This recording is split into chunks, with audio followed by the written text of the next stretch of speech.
Hello, I'm Michelle Fox with DentistryIQ.com. This week we'll be talking about a survey conducted by Wall Street analysts in dental economics that measured the dentist's perspective on their businesses.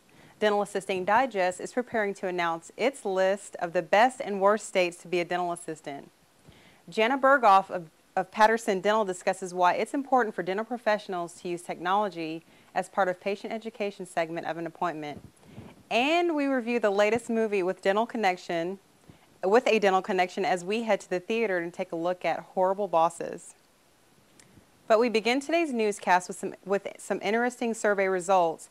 Recently, Dental Economics teamed up with Wall Street analysts at R.W. Baird to survey dental practitioners and assess a variety of recent dental market trends. Among the topics covered in the survey were patient volume, practice revenue, and outlook for the remainder of the year. 143 dentists took the survey.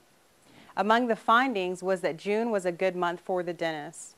The survey showed that patient volumes and practice revenue were the highest of the year in June. The Wall Street analysts consider this is a very positive sign heading into the second half of the year. Another question in the survey led to the conclusion that demand for preventive and basic procedures was improving while higher-end procedures continue to lag. The analysts say that the result from the summer 2011 survey was very much in line with that of the spring 2011 survey, suggesting that dental market recovery is holding. You can see the rest of the survey results and find more information by going to DentistryIQ.com and searching for Summer Practitioner Survey. On Monday, Dental Assisting Digest will release its 2011 list of the best and worst states to be a dental assistant. This is the fourth year that Dental Assisting Digest has compiled its rankings, and editor Kevin Henry says it's one of the most popular stories of the year. Each year we've done this, it's become more and more popular. We get more and more clicks from dental assistants wanting to know where their state ranks in terms of not only cost of living, but also dental assisting salary, how the economy is doing, unemployment rates. We take all that into consideration whenever we look at where is truly the best state for a dental assistant to practice. And so I think that's one of the reasons why it's become really such a popular thing, is that it's not just picking things out of a hat and saying, oh, we think it'd be great to work at the beach. We often find that the maybe so-called glamorous destinations aren't often the best ones as far as our rankings go.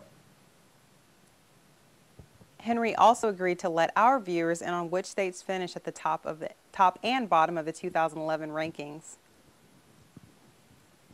Well, this year we found that Iowa was actually the best state for a dental assistant to work, and Iowa has been pretty consistent in the past. It's finished in the top 10 each of the 4 years now that we've done this, so it's not really that much of a surprise.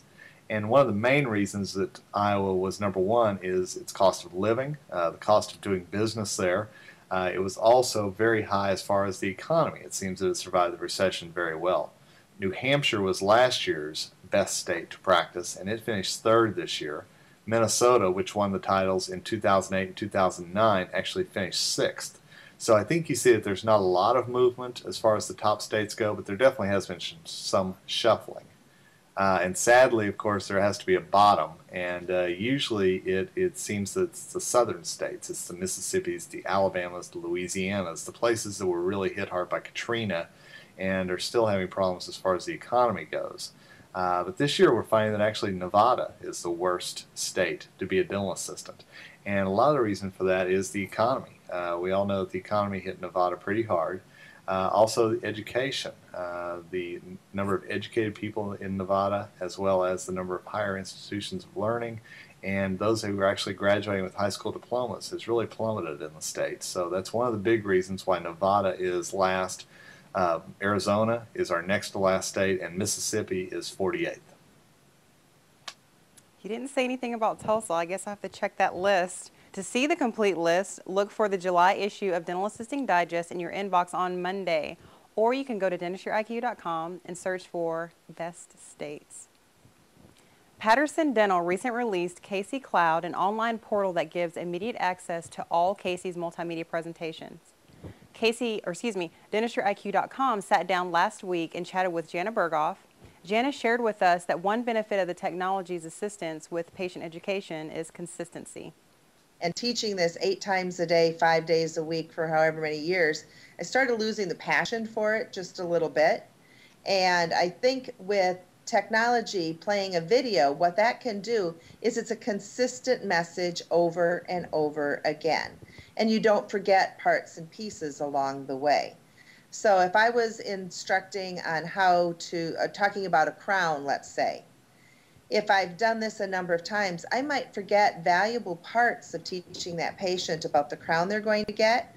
But if I'm playing a video or animation, when the doctor walks in to talk to the patient, they know exactly what that patient has heard. So it's consistent. She also said that the new online service provided by Patterson also makes it easier to keep track of educational materials that you want to share with patients. One of the ways that we delivered our Casey educational material before was in DVD format. And so whenever they wanted to play a video, they needed that DVD in the room. So unless the doctor bought multiple DVDs, they would only be able to, whoever had the DVD would be the only one that could play the video. So now with Casey Cloud, as long as all the computers have the internet, they can just jump up into the clouds and pull whatever video they wanted.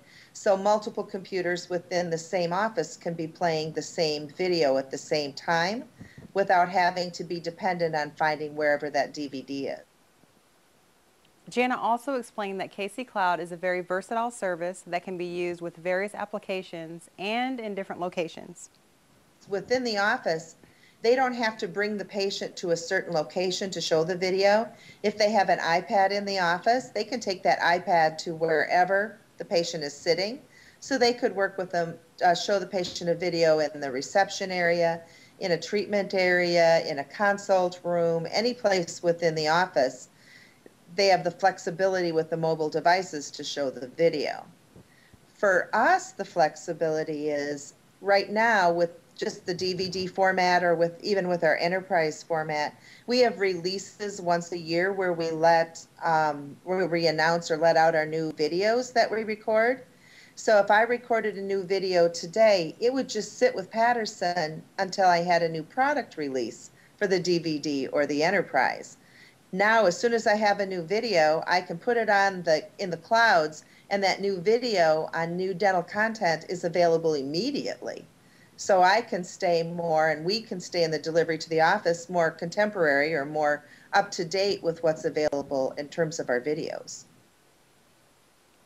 And finally, we turn our attention to the movies, where the film Horrible Bosses has been getting a lot of attention by both moviegoers and those in the dental industry. The film has grossed more than $60 million since it's been released on July 8th.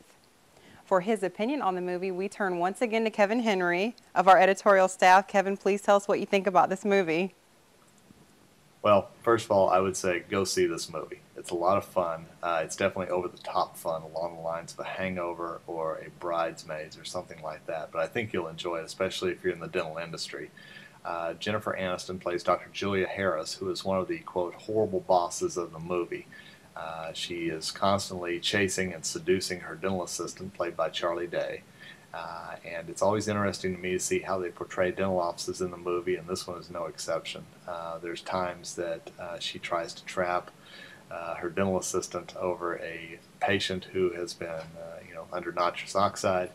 She lures him into her office and closes the door via remote control and locks it. There's just a lot of different ways that it's very over the top. So I think that if it's something that you won't be offended, and if you can put your politically correct hat at the door as you go in, I think you'll really enjoy the movie. You'll definitely enjoy seeing how they portray a dental office in the movie. Thank you, Kevin. I knew that he was going to say something about Jennifer Aniston. It does sound like a great movie and a great way to beat this 100-plus heat, especially here in Tulsa. Thank you so much for joining us on DentistryIQ.com. I'm Michelle Fox saying goodbye until next week.